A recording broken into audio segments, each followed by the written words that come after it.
Hello, welcome back to my YouTube channel. My name is Samson Pretty. In today's video, I'm going to be showing you guys how to add clock, weather, and time on your home screen.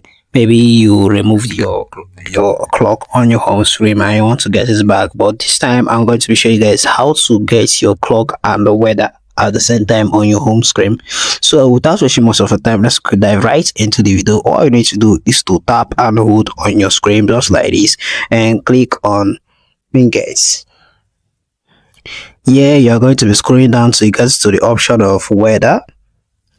Here you're going to be scrolling until you get to this is the weather, time, and date.